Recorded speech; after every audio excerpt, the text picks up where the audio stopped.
Ses.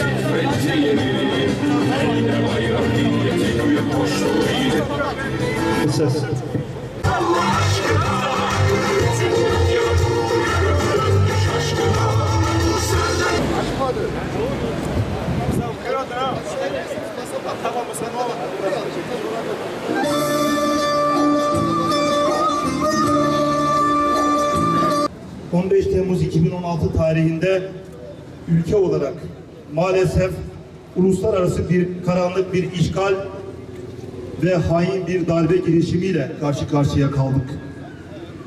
Arkasında emperyalist güçlerin ve malum odakların olduğu FETÖ tarafından gerçekleştirilen bu darbe girişiminin asıl amacı millet iradesine zincir vurmak ve Türkiye'yi sömürüye açık hale getirmekti. Milletin inanç değerlerini istismar ederek şeytani bir planla devlet içinde örgütlenen FETÖ önüne konulan planı harfiyen yerine getirmiş, 17-25 Aralık kumpası, Gezi kalkışması, Kobani olayları sonuç vermeyince de askeri bir darbe seçeneğine başvurmuştur. Bu meşhum ihanet eyleminin görünen tarafında FETÖ, arkasında ise bir takım küresel güçlerin olduğunu artık bugün dahi kesin bir şekilde görüyoruz. Açık ve net olarak söylüyoruz. FETÖ'yü ve FETÖ'cü teröristleri darbe girişiminden sonra hangi güçler koruma altına aldıysa darbe girişiminin arkasında da o güçler vardır diyoruz. Hain FETÖ, işbirlikçi ABD. Hain FETÖ, işbirlikçi ABD. Hain FETÖ, işbirlikçi ABD. Hain FETÖ, işbirlikçi ABD. Türkiye'ye karşı girişilmiş uluslararası bir kumpas olan ve FETÖ'nün taşeronluğunu üstlendiği 15 Temmuz darbe girişimine 251 şehit ve 2000'den fazla gaziye rağmen kontrollü darbe diyen bir zihniyetin bu ülkede varlığını sürdürüyor olması Türkiye için büyük bir talihsizliktir. Darbecilerin değirmenine su taşıyan bu karanlık söylemin bir gaflet hali olduğunu düşünüyoruz. Buna karşın sular durulup hakikati bütün çıplaklığıyla gösteren belge, bilgi ve gelişmeler ortaya çıktıktan sonra hala bu düşüncede ısrar edilmesini de ancak ve ancak bir ihanet olarak görüyoruz.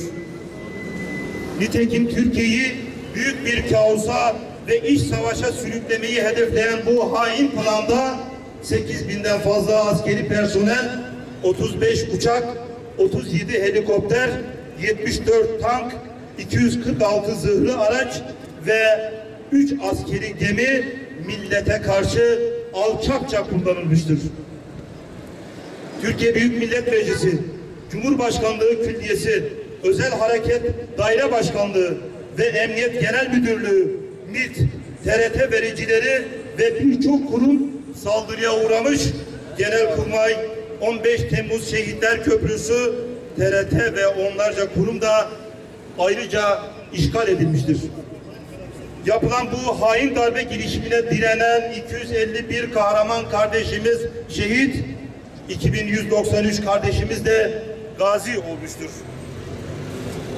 Evlerinde oturup çekirdek çitleyerek gelişmeleri televizyondan izleyen ve darbe girişiminin sonucuna göre pozisyon almayı hesaplayanlar 15 Temmuz hain darbe girişiminin ne olduğunu elbette anlayamazlar. Darbe tehlikesi geçene kadar milletin 29 gün boyunca tuttuğu direniş nöbetlerine burun kıvıranlar meydanlarda gösterilen kahramanlığın bize bir vatan kazandırdığını elbette bilemezler ve kavrayamazlar da. 15 Temmuz'u anlamak isteyenler o geceyi meydanlara çıkan milyonlara, canlarını veren şehitlere, kanlarıyla meydanları kızıla boyayanlara sorsunlar. Eğer o hain darbe başarılı olsaydı 16 Temmuz sabahı ülkenin nasıl bir felakete uyanacağını gafiller anlamasa da bu millet görmüş ve gereğini yapmıştır. Hep söyledik. Yine söylüyoruz. Hiçbir insani, İslami, ahlaki değer taşımayan bu batini sapkınların bu millete yapabileceği kötülükler tasavvur ve muhayyilemizi aşar.